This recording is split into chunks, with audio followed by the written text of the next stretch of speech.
Hello folks and welcome to Fermi's Physics Solutions, your online bank of Leaving Cert Physics video resources.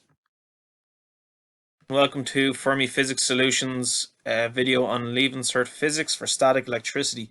So this video is going to go through some of the concepts related to static electricity and help you gain a better understanding of ideas of charge and forces in electric fields. So the first thing to ask is, what is charge? And while might seem like a very simple question to ask, turns out it's a very hard question to answer.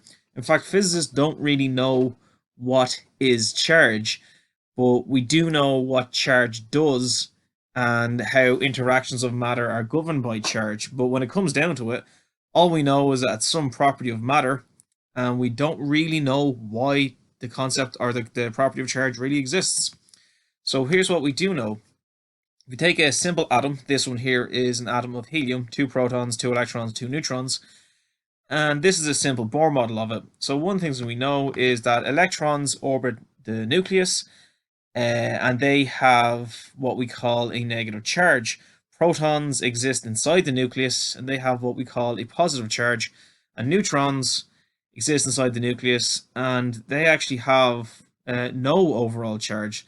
So the words we use for this is we say that the type of charge that electrons have is what we call negative.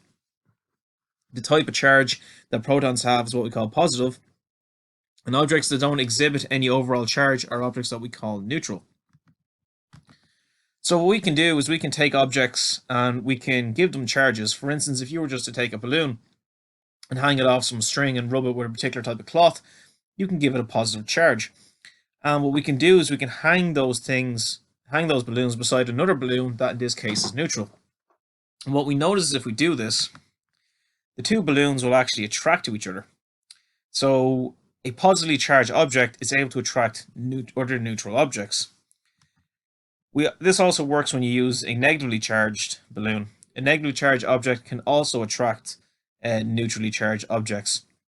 A nice way to show this one yourself is to just rub a blown up balloon against your jumper and then hold it over somebody's hair. And you will notice if they have long hair, and it needs to be long hair, their hair will start actually moving up towards the balloon and sticking to it.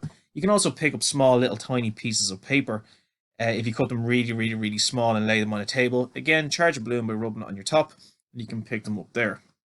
So we do know that charge allows matter to interact in certain ways, and one of the ways we saw it here is by attraction. We can set up the same type of setup again, and we can take two balloons, rub them with the same material to give them both a positive charge.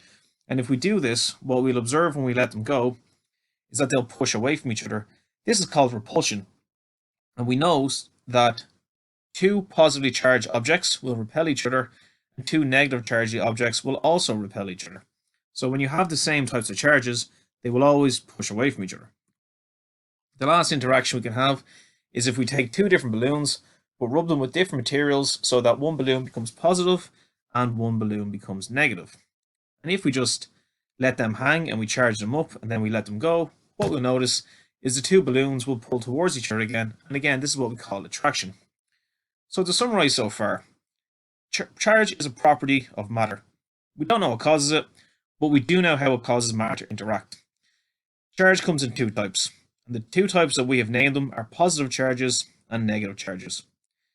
Charged bodies are able to attract neutrally charged bodies. Also, similarly charged bodies repel each other.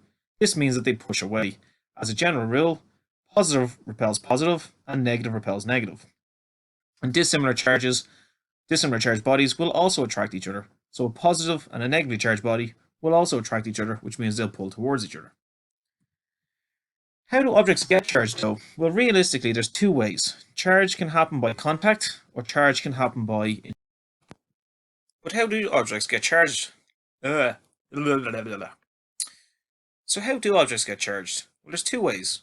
Objects can be in contact, So how do objects get charged? Well, objects can get charged if they're in contact with each other, or objects can get charged by induction, which generally means they're not in contact with each other. So, just take an example. If we take a balloon and we have any sort of material and we rub it against the balloon like so. So you take the balloon and you rub it really hard. What will happen is there will be an electron transfer from the balloon over to the cloth. So the reason why things get charged is because there's a transfer of electrons. The object that loses the electrons, in this case the balloon, has an excess of protons left over, which gives it a positive charge. So while the electrons moved off some of the atoms in the balloon, none of the protons moved. So now it has more protons than it does electrons, so it has an overall positive charge. And if we look at the cloth, the opposite has happened. This object has gained electrons and now has an excess of electrons, which gives it a negative charge. So at the start, the cloth had an equal number of protons and electrons. This has now gained extra electrons, so those charges are now unbalanced, and the excess of electrons gives it a negative charge.